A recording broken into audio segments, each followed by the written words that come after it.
biasa melaksanakan taqarrub kepada Allah Cipta kita, di mana Allah Subhanahu wa taala pada subuh hari ini alhamdulillah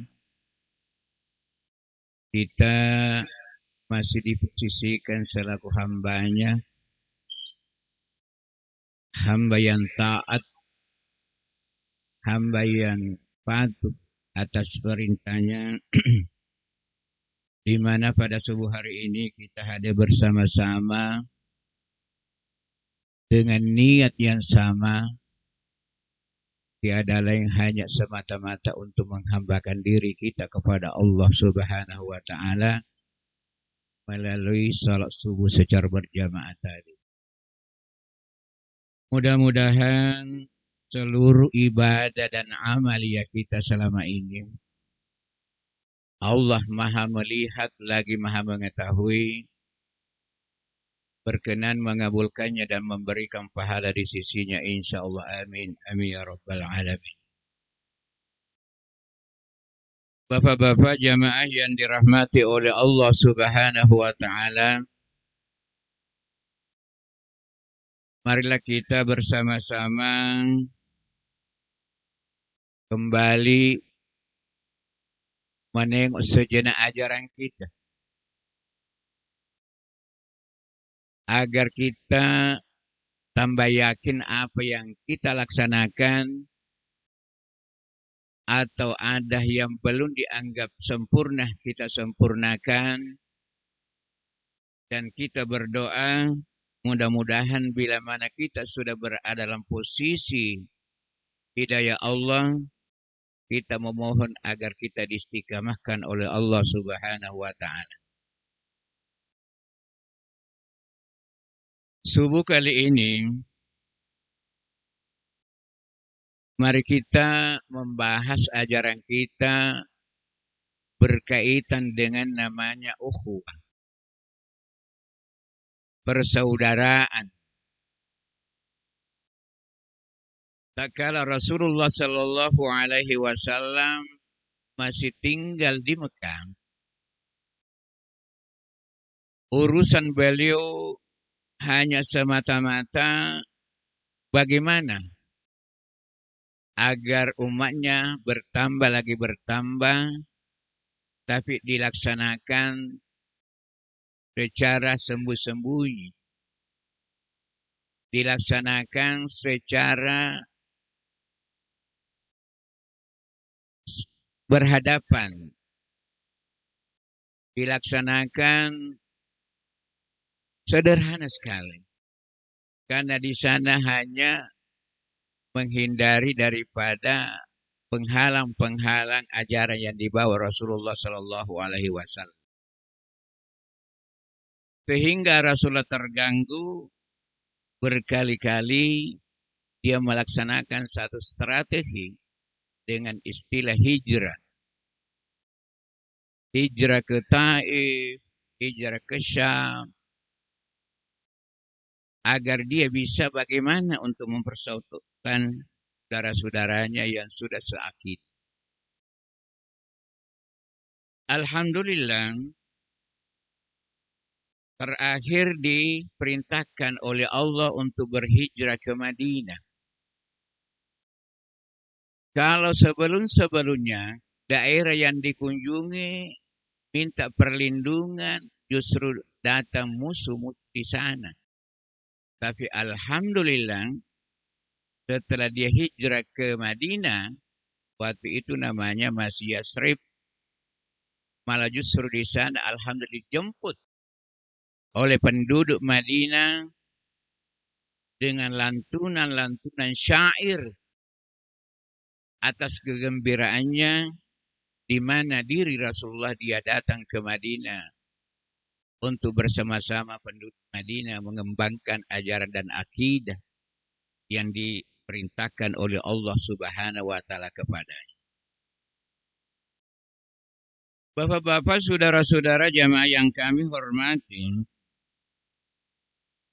maka di sanalah Rasulullah memulai bagaimana untuk menciptakan namanya persaudaraan, ukhuwah.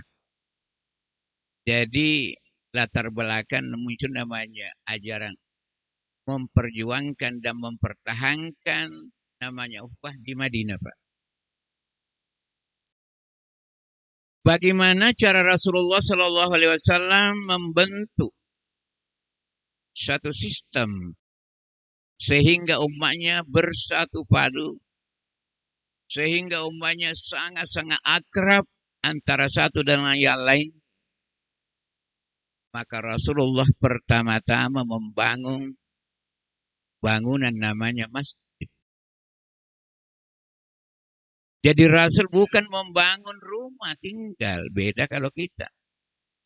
Di mana kita hijrah, kita bikin pondok dulu, itu berteduh. Rasul tidak membangun kantor, tapi yang dibangun adalah masjid. Masjid adalah satu bangunan, satu wadah. Dinamakan masjid adalah tempat kita bersujud, tempat kita tawadu kepada Allah Subhanahu wa taala dan kepada saudara-saudara kita yang lebih tua daripada kita, saudara-saudara kita yang lebih banyak ilmunya daripada kita, saudara-saudara kita yang memang dituakan, kita tawadu padanya. Sujud. Masjid dibangun oleh Rasulullah Sallallahu Alaihi Wasallam merupakan simbol untuk bagaimana mempersatukan umat sebagai saudara, seakidah. Nah, oleh karena itu, masjid itu tidak ada alasan kita bahwa masjid ini hanya untuk kelompok saya. Masjid ini tidak ada alasan bahwa tidak boleh masuk selain daripada kelompok saya. Bahkan masuk masjid itu dengan niat untuk beribadah. Maka seluruh atribut-atribut yang kita miliki, begitu masuk di masjid, maka secara otomatis atribut itu hilang dengan sendirinya. Contoh, seorang birokrasi umpama. Katakanlah Pak Gubernur datang di Masjid Baitul Izzah ini salat Jumat bersama-sama kita atau salat berjamaah yang lain. Maka gubernur kita itu sebagai umat Islam secara otomatis begitu menginjakkan kakinya masuk di Masjid Baitul Izzah ini, maka gubernurnya sudah tidak ada. Harus tawadu. Hilangkan rasa kelebihan-kelebihan yang dimiliki seseorang. Katakanlah seorang gubernur sebagai pemimpin. Dibuktikan bila mana sudah dilaksanakan salat berjamaah, di situ kita bisa menghayati, memahami begitu dahsyatnya namanya persaudaraan, dahsyatnya namanya saling hormat menghormati. Siapapun yang memimpin salat itu, apakah anak-anak kita masih belasan tahun, apakah saudara-saudara kita sudah uzur, sudah batuk-batuk, apakah dia etnis Bugis, etnis Jawa, etnis Tidun, dan etnis-etnis lainnya, maka seluruh yang ada sebagai makmum, baik dia sebagai petani, dia sebagai nelayan, baik dia sebagai birokrasi, apapun, semuanya itu hilang. Tapi yang ada pada waktu itu adalah dia sebagai bawahan. Yang pemimpinnya adalah imam. Kalau imam mengatakan Allahu Akbar ruku, tidak ada alasan seorang gubernur, seorang menteri tidak meruku. Kan begitu. Kalau dia tidak ikrarun, tidak sesalahnya, kan begitu. Ini adalah simbol bahwa ada ajaran-ajaran kita demi memupuk namanya ukhuwah, adanya dimiliki seluruh umat Islam, namanya rasa tawadu. Dihilangkan namanya rasa sombong. Dihilangkan namanya rasa ada diabadikan di dalam Al-Quran tentang kisah antara Nabi Musa dan Nabi Khidir. Pada satu ketika Nabi Musa alaihissalam menyampaikan arahan-arahan kepada umatnya. Di saat itu seluruh binatang yang ada yang mau lewat di sekitar itu dia singgah mendengarnya. Burung-burung yang terbang juga dia singgah, dia selalu berada di atas itu mendengar bagaimana penyampaian seorang nabi namanya Musa alaihissalam. Maka pada saat itu ada sedikit sebagai manusia dia merasa hebat. Dia merasa hebat karena dia bisa taklukkan seluruh makhluk-makhluk yang ada pada waktu itu di sekitarnya. Maka datanglah teguran Allah Subhanahu wa taala mengatakan, "Hai Musa, jangan ada sedikit rasa kesombongan dengan ilmu yang kamu miliki. Tidak ada hambaku yang saya kasih ilmu melainkan hanya sedikit. Wa ma utitum minal ilmi illa qalila." Aku tidak berikan kepadamu, hai hambaku, ilmu melainkan hanya sedikit sekali. Maka untuk ilmu yang kau miliki, kau merasa hebat, masih ada lebih hebat daripada kamu. Ada hambaku yang begini colon cari di sini-sini, akhirnya dia usahakan dia bertemu, itu namanya Nabi Khidir. Di dalam Al-Quran di kisah itu ada. Perjalanan bersama-sama minta ilmu sama Nabi Khidir, membunuh anak, melubangi perahu dan sebagainya. Dia tidak paham tapi ada lebih memahami adalah Khidir. Baru dia menyadari bahwa sebenarnya ilmu itu tidak banyak dimiliki. Bapak-bapak, saudara-saudara ikhwan muslimin yang dirahmati oleh Allah Subhanahu wa taala. Start dari ini hadiri yang kami hormati untuk memupuk namanya ukhuwah dari segi ilmu pengetahuan. Siapapun orangnya, apapun organisasinya, dari pesantren apa dan lain sebagainya, apakah alumni dalam negeri atau alumni luar negeri, tidak ada yang memiliki ilmu yang banyak, kata Allah. Nah, oleh karena itu, mari kita ilmu yang sedikit ini kita amalkan dan kita hormati ilmu-ilmu saudara-saudara kita sekalipun dalam keadaan berbeda pemahaman kita, saling hormat menghormati. Dewasa ini sering kita jumpai hadirin yang kami hormati. Timbulnya namanya perbedaan-perbedaan sehingga orang yang menemukan perbedaan itu adalah suatu kekuatan dan suatu keindahan, maka alhamdulillah terciptalah namanya ukhuwah yang hakiki. Tetapi manakala seseorang dia mempunyai ilmu dan ada diwarnai sedikit rasa lebih hebat ketimbang yang lain, maka muncullah namanya retak-retak dalam hatinya. Perbedaan-perbedaan dia tidak bisa akan pertemukan. Akhirnya ukhuwahnya akan berubah menjadi yang tadinya enak menjadi tidak enak. Muncullah kalimat-kalimat dari lisannya mengatakan itu yang si A pendapatnya sebenarnya pendapat keliru. Si A itu adalah pendapatnya pendapat yang sesat. Syiah itu pendapat-pendapatnya adalah yang mengantarkan umat ke neraka. Hadiri yang kami hormati, pada Rasul mengatakan, wa khilafu ummati rahmah.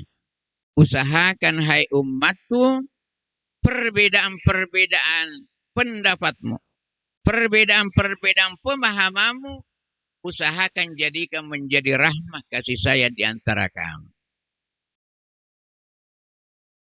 Berbicara menyangkut masalah perbedaan diri yang kami hormati. Dari zaman Rasul memang sudah ada perbedaan-perbedaan. Tapi perbedaan itu dijunjung tinggi. Demi ukhuwah. Demi hakikat daripada ajaran yang dibawa Rasul adalah rahmatan lil alamin.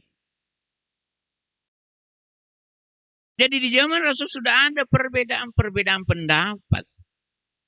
Tapi tidak ada permusuhan di antara satu dengan yang lainnya.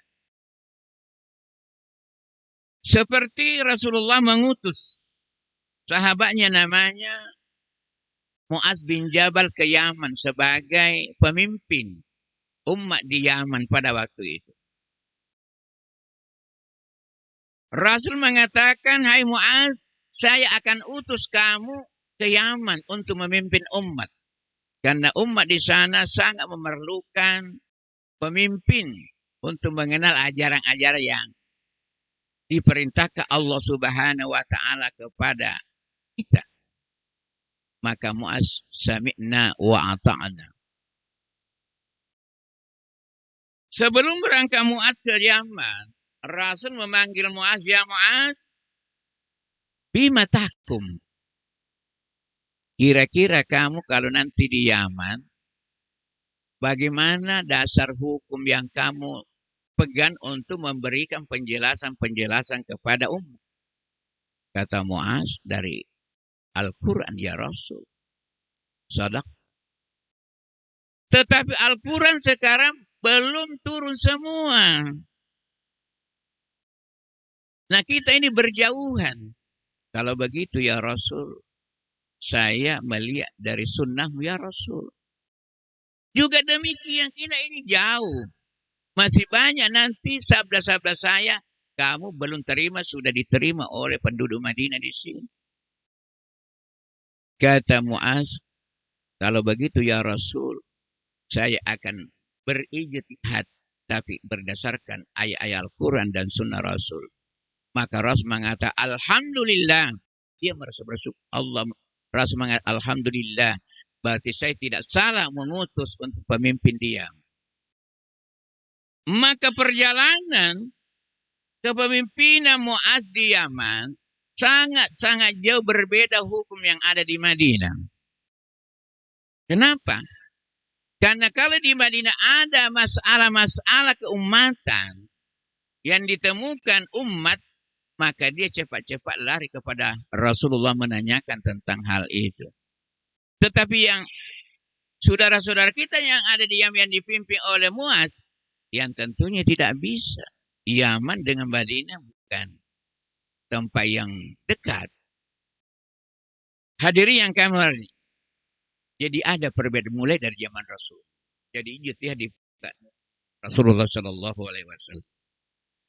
Bapak-bapak hadirin yang kami hormati, Rasulullah mengatakan berkaitan dengan namanya ukhuwah. Rasul mengatakan al-muslim lil muslimi al-muslimu man salima al-muslimin lisanihi wa yadihi. Rasul mengatakan yang dinamakan muslim yang sebenarnya adalah muslim yang sudah mampu memberikan jaminan keselamatan saudaranya melalui lisannya atau melalui perbuatannya. Jadi Rasul menekankan baru dinamakan muslim kalau dia bisa memberikan jaminan bahwa yang ada di sekitar baik di sebelah kanan maupun sebelah kiri semua merasa aman, itu muslim. Dan kadang-kadang kita dalam keadaan duduk-duduk bersama-sama. Begitu ada datang orang. Karena itu memang orang itu baik sekali akhlaknya. Wah, rasa gembira sama orang, merasa nyaman, merasa aman.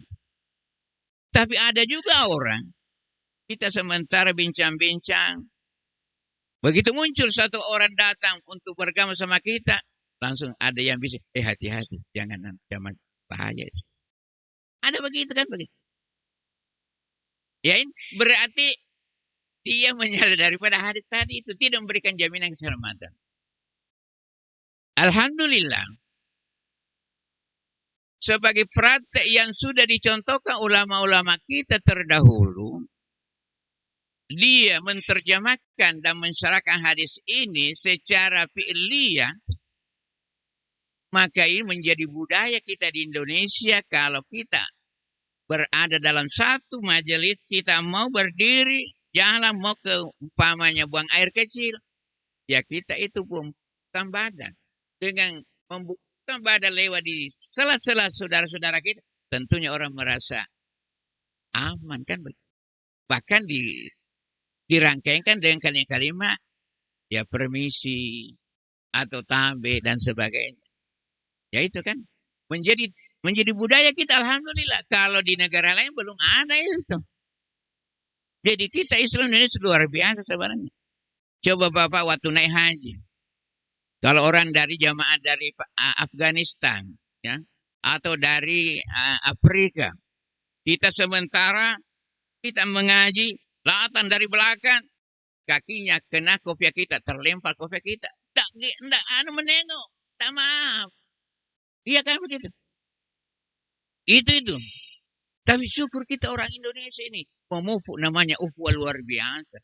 Kalau kita lewat, betulan kena sedikit, apakah kakinya orang, kita kembali. Oh maaf, kan begitu. Itu memupuk namanya persaudaraan. Rasulullah SAW bagaimana mempersaudaraan dalam bentuk namanya bertetangga. Rasul mengatakan, ya kalau kamu memasak masakan yang aromanya sampai tercium kepada tetanggamu, lantas kamu tidak berikan, kamu berdosa, kata Rasul. Ini. Jadi menghormati tetangga. Kita makan enak-enak, kemudian tetangga kita mau dimasak pun tidak ada beras. Lantas ada yang disisakan, dibuang saja. Kata Rasul itu dosa, haknya tetanggamu ini kau tidak kasih. Berdasarkan dari hadis juga tadi, alhamdulillah dalam bertetangga itu memupuk namanya ukhuwah. Usahakan mil lisani wa yadi. Ini terjadi bertetangga orang tidak tidak bertegur sapa hanya gara-gara kucing biasanya itu. Sepele saja. Contoh pernah saya temukan dan dia menyampaikan kepada kita itu kasus. Begini. Si Adi yang habis bakar ikan. Begitu dia habis bakar ikan, dia sudah bakar lalu di tempat atau di piring dan sebagainya. Tiba-tiba datang kucingnya tetangganya, dia makan kucing, itu ikan itu. Sakitnya katanya ini, gimana? Karena dia tidak memupuk namanya ukhuwah, langsung kata-kata yang keluar dari lisannya, "Hai, jaga kucingmu. Saya beli ikan bukan untuk kucingmu, untuk saya." Kan begitu. Padahal ada kalimat-kalimat ukhuwah bisa muncul. Mengatakan, aduh, kucingmu ya, namanya binatang, tidak punya akal. Saya untuk bapaknya, saya sudah bakar begini, kemudian kasih bumbu dan sebagainya. Kalian jadi dia makan, akhirnya tidak kebagian bapaknya. Enak. Tapi dia kucingmu itu. Macam-macam. Bapak-bapak, saudara-saudara jamaah yang dirahmati oleh Allah Subhanahu wa taala. Ukhuwah. Saya kira kalau kita ditanya satu persatu, pasti kita mencintai namanya ukhuwah.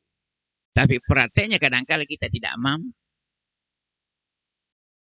Kemudian alhamdulillah kita di Indonesia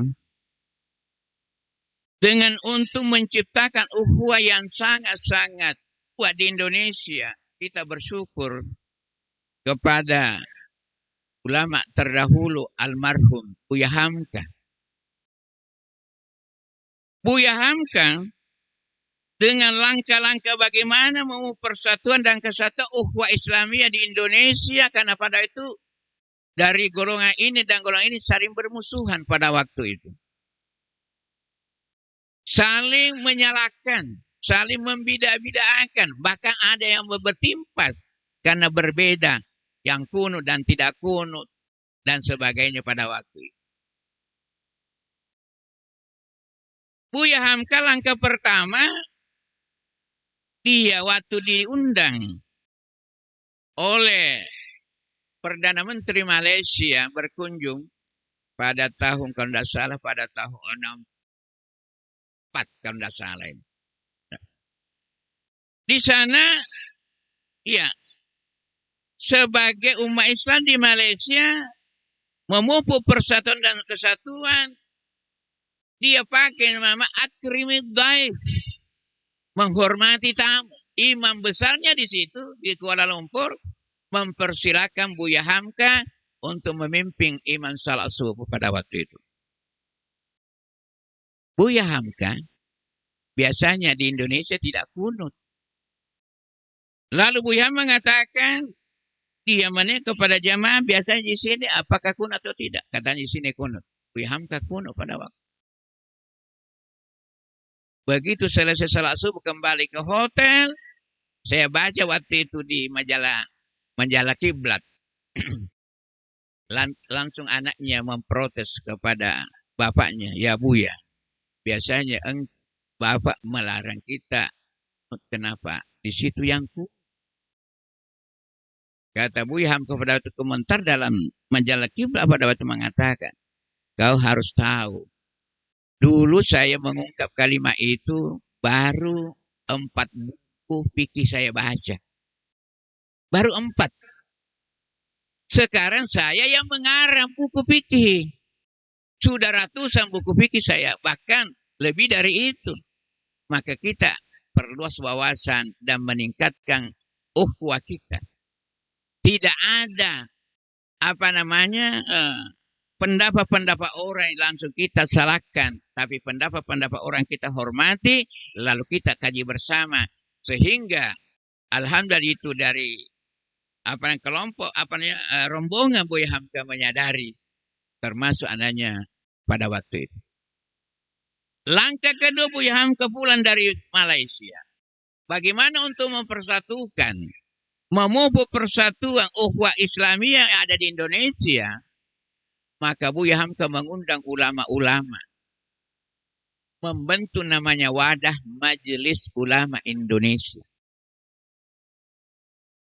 Jadi yang membantu Majelis Ulama Indonesia adalah Buya Hamka demi ukhuwah. Ini merintah. Alhamdulillah terciptalah namanya Majelis Ulama Indonesia, tergabung semua di situ. Dari Muhammadiyah, dari NU, dari manapun organisasi Islam yang ada pada waktu itu. Inilah yang mewadahi, sehingga kalau ada di tubuh dari organisasi yang ada, maka ada di MUI sebagai induk atau sebagai payung besarnya umat Islam Indonesia akan mencarikan benang merahnya di mana. Alhamdulillah setelah terbentuk namanya masalah, alhamdulillah betul-betul kita di Indonesia masalah khilafiyah sudah tidak menjadi masalah permasalahan kita. Demi namanya Bapak-bapak, saudara-saudara jamaah yang dirahmati oleh Allah Subhanahu wa ta'ala. Kemudian kita kembali kepada firman Allah. Jadi kalau kita sudah kembali, pasti kita langsung sadar. Iya. Kita kembali kepada firman Allah mengatakan, wa ma arsalnaka illa rahmatan lil alamin. Hai Muhammad, kami tidak utus kamu menjadi rasul, melainkan berposisi sebagai rahmatan lil alam, memberi kasih sayang kepada alam semesta. Coba bayangkan kalimat Allah mengatakan alam semesta. Jadi ajaran yang dibawa Rasul adalah ajaran yang mencintai kedamaian, ajaran yang mencintai ukhuwah, ajaran yang mencintai keharmonisan, dan ajaran yang akan memberikan kasih sayang bukan hanya kepada umat manusia, tetapi seluruh alam termasuk tumbuh-tumbuhan, termasuk binatang-binatang, termasuk dan sebagainya. Kita kaitkan dengan kata-kata rahmatan lil alamin dengan musibah-musibah alam umpamanya. Allah mengatakan dalam ayatnya, Allah mengatakan, zaharal fasadu fil barri wal bahr bima kasabat aydin nas.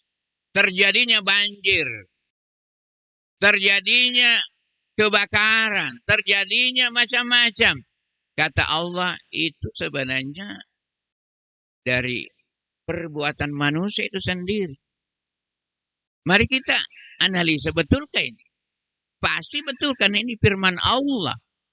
Contoh kita di Tarakan. Sedikit hujan banjir. Seperti kemarin hari Jumat kita mau melayat Pak Yusuf almarhum, berjam baru bisa sampai di rumah balik karena banjir. Itu banjir kata Allah dahara fasad fil barri wal bahr pula kita. Kenapa? Kita penduduk Tarakan ini karena kita tamak masalah lahan, pare pun, sungai pun dibikin di situ bangunan. Tidak ada kasihan jalannya air. Banyak. Berarti kita tidak punya rahmatan lil ma, ya. Kita tidak mempunyai kasih sayang kepada air yang ada. Kemudian gunung-gunung, bukit-bukit itu kita tebang pohonannya. Sehingga air begitu hujan langsung banjir. Padahal gunung itu adalah autada, itu adalah penyangga. Itu. Jadi rahmatan lil alamin, luar biasa. Hadirin yang kami hormati. Contoh lain umpamanya nelayan mengeluh. Tidak ada didapat ikan. Pancing biasa di sana dapat ikan putih, ikan merah. Di dekat lampu merah umpamanya. Di apa namanya? Mercusuar dan sebagainya. Sekarang tidak ada. Dahar fasabi ma kasabat nas. Kenapa? Masyarakat kota Tarakan sembarang membuang sampah plastik. Kan begitu. Dengan plastik-plastik itu berhamburan di pinggir laut itu adalah menurut ilmu tentang hal itu kita baca, itu yang mengakibatkan apa namanya telur-telur ikan itu tidak akan menetas. Jadi gara-gara kita. Padahal Allah mengatakan wa ma arsalnaka illa rahmatan lil alamin, kan begitu. Pokoknya banyak sekali hadirin yang kami hormati. Kalau kita menghayati pentingnya namanya ukhuwah, jangan hanya untuk diri kita. Contoh lain umpamanya dari kalangan nelayan. Menteri Susi mengatakan ikan yang bertelur jangan diambil, ya. Kepiting yang bertelur jangan dijual. Berteriak sama orang memusuhi Susi. Sehingga apa namanya? Lama kelamaan juga merasakan ternyata betul. Karena tidak ada menetas, diambil semua. Karena kita tidak punya rahmatan ya kepada makhluk-makhluk yang adil untuk kita sendiri konsumsinya. Bapak-bapak, saudara-saudara jamaah yang kami hormat. Kemudian kita kembali lagi. Ukhuwah secara hakikat kepada kita intern umat Islam. Mari kita menghayati. Saya sering katakan. Mari kita menghayati. Dalam praktek sholat kita. Ya, dalam praktek sholat kita. Sesuai dengan hukum fikih, tidak sah salat seseorang bila mana dia tidak mengucapkan salam di saat dia menutup salatnya. Jadi kalau ada orang salat selesai tahiyat langsung dia berdiri tidak mengucapkan salam assalamualaikum, itu tidak sah. Itu rukun ke kanan dan ke kiri. Assalamualaikum warahmatullahi. Ada juga hadis riwayat ada tambah wabarakatuh. Assalamualaikum warahmatullahi wabarakatuh. Kemudian badan digerakkan. Ya, jadi artinya badan membentuk gerakan setengah lingkaran ke kanan. Kemudian kita beri salam ke kiri. Assalamualaikum warahmatullahi wabarakatuh juga. Ke kiri setengah lingkaran menjadi satu lingkaran. Kemudian kita terjemahkan apa itu? Kita terjemahkan dulu bahasa salam itu. Assalamualaikum. Kita berdoa kepada Allah Subhanahu wa Ta'ala agar seluruh yang ada di sebelah kanan kita, apakah keluarga kita ada di situ, apakah teman-teman seorganisasi ada di situ, apakah dia hanya dia sesama umat manusia dan cucu Adam, apakah ada di situ binatang dan semuanya kita doakan. Ya Allah, berikanlah keselamatan. Kita doakan orang ke kiri juga. Jadi, Assalamualaikum ya Allah, Engkau maha kasih sayang, berikanlah keselamatan seluruh makhluk yang ada di sebelah kanan saya. Kemudian warahmatullah. Kita doa tambah lagi doa kita. Ya Allah, berikanlah kasih sayang kepada seluruh makhluk yang ada di sebelah kanan. Hanya kepada jamaah yang ada di sebelah kanan kita. Semua. Wabarakatuh. Ya Allah, berikanlah keberkahan kepada makhluk-makhluk semua yang ada di sebelah kanan. Begitu di sebelah kiri. Apa maknanya?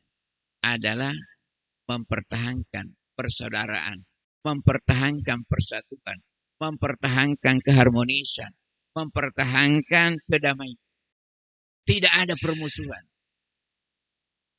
Justru itu di dalam ajaran Islam tidak dikenal kalau orang itu ada dendam, mengatakan kalau dia benci orang. Pokoknya saya tidak akan tegur sapa dengan kalian sampai 7 turunan. Masya Allah, luar biasa dia bersumpah. Bagaimana huwa itu? Padahal Rasul mengatakan yang dibolehkan namanya manusia mempunyai hawa nafsu, bisa saja marah. Maka apabila ada berselisih muncul namanya pertikaian sedikit, maka itu manusiawi, tapi batasannya hanya 3 hari. Nah oleh karena malam mari kita salat berjamaah, maka insya Allah hilang semua itu. Apalagi praktik yang ada di Indonesia ini, begitu kita memberi salat selesai, biasanya kita baca selawat. Intinya ulama kita supaya kita yang ada hal-hal antara kita dengan lain sekalipun kecil, dengan melalui salam habis salat berjamaah, hilang semua rasanya. Bapak-bapak, saudara-saudara jamaah yang kami hormati. Kemudian kita kembali lagi menganalisa itu. Assalamualaikum ke kanan dan ke kiri. Dari kalangan ulama sufi berpendapat, apabila ada ahli ibadah, dia rajin salat, dia rajin salat sunnat, qabliyah, ba'diyah, duha, tahajud dan sebagainya, tapi masih ada dendam dalam hatinya kepada saudaranya, maka orang sufi mengatakan saudara kita itu adalah kategori munafik. Ya ini orang sufi, ini bukan saya, ini orang. Artinya ulama sufi. Karena memang betul, kita mengatakan, mudah-mudahan kamu selamat, tapi kita benci bagaimana? Ya kan? Padahal kita Assalamualaikum warahmatullahi wabarakatuh. Assalamualaikum warahmatullahi wabarakatuh. Kita doakan itu. Mudah-mudahan mendapat keselamatan, mendapatkan kasih sayang. Tapi kita benci. Kita salaman, tapi masih hati benci.